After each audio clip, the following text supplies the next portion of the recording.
Hi friends, welcome to our channel. இன்றைக்கி கல்யாண வீட்டில் செய்யக்கூடிய இன்ஸ்டன்ட் மாங்காய் ஊறுகாய் எப்படி செய்கிறதுன்னு பார்க்கலாம். நான் 2 மாங்காய் எடுத்திருக்கேன். இந்த மாங்காயோட வெயிட் 1 கிலோ.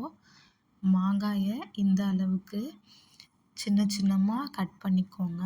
மாங்காயோட விதையும் விதை மேலே இருக்கக்கூடிய அந்த ஹார்ட் பார்ட் ரெண்டையும் எடுத்துட்டு இந்த அளவுக்கு நறுக்கிக்கோங்க. மாங்காயை சுடு தண்ணியில் வேக வைக்க போகிறோம். மாங்காய் முழுகிற அளவு தண்ணி வச்சு வேக வச்சுக்கோங்க.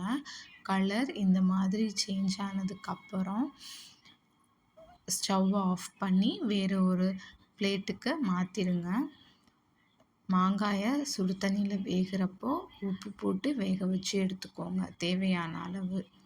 மாங்காய் இந்த அளவு சாஃப்டாக வெந்திருக்கணும், ஹார்டாக இருக்கக்கூடாது. தண்ணியை நல்லா வடிச்சிட்டு வேறு ஒரு பிளேட்டுக்கு மாற்றி நல்லா ஆற வச்சதுக்கப்புறம் ஊறுகாய் செய்யலாம். ஊறுகாய் செய்கிறதுக்கு இஞ்சி பூண்டு 100 கிராம் எடுத்திருக்கேன். அதை பேஸ்ட்டாக தனியாக அரைச்சி எடுத்துக்கோங்க. 2 ஸ்பூன் சீரகம், 2 ஸ்பூன் வெந்தயம்,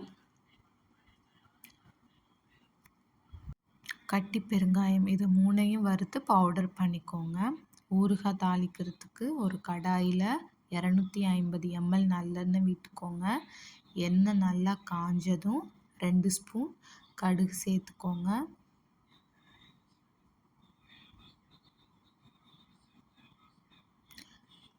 நார்மலாக செய்யக்கூடிய மாங்காய் ஊறுகாயில் அவங்க மாங்காயை வேக வச்சுருக்க மாட்டாங்க. அது நல்லா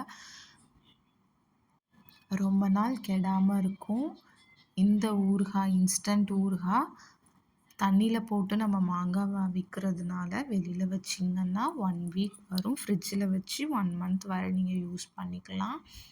கடுகு நல்லா பொரிஞ்சதுக்கப்புறம் 5 காஞ்ச மிளகாயை சேர்த்துக்கோங்க. நறுக்கி 2 கொத்து கருவேப்பிலை சேர்த்துக்கோங்க. அடுத்து இஞ்சி பூண்டு விழுது.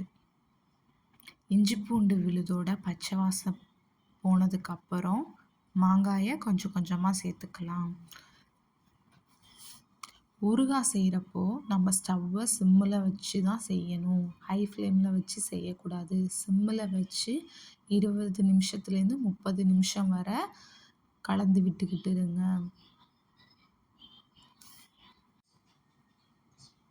மாங்காயை சேர்த்து திருப்பி விட்டதுக்கப்புறம் 4 ஸ்பூன்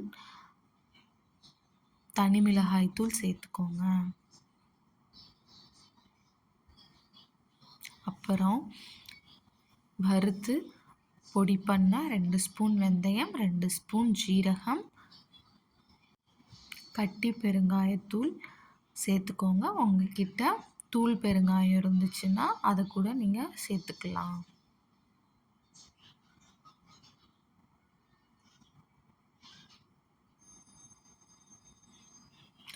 மெதுவாக திருப்பி விட்டுக்குங்க. ஊறுகாய் நல்லா கலர் சேஞ்ச் ஆகி வரும்.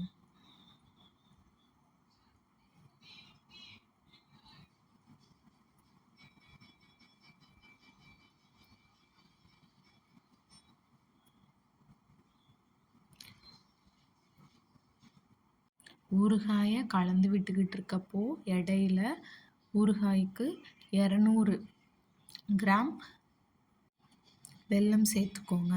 உங்ககிட்ட நாட்டு சர்க்கரை இருந்தால் நீங்கள் நாட்டு சர்க்கரை கூட சேர்த்துக்கலாம். வெல்லம் சேர்த்ததுக்கப்புறம் ஊறுகாய் நல்லா இலகி கொடுக்கும்.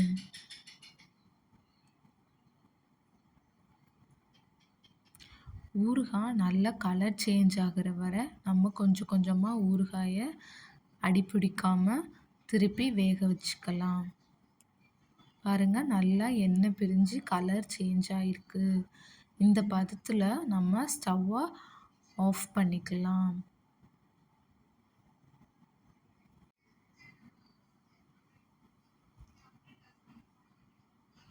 சுவையான கல்யாண வீட்டில் செய்யக்கூடிய மாங்காய் ஊறுகாய் தயாராகிடுச்சு. நீங்களும் செஞ்சு பாருங்கள்.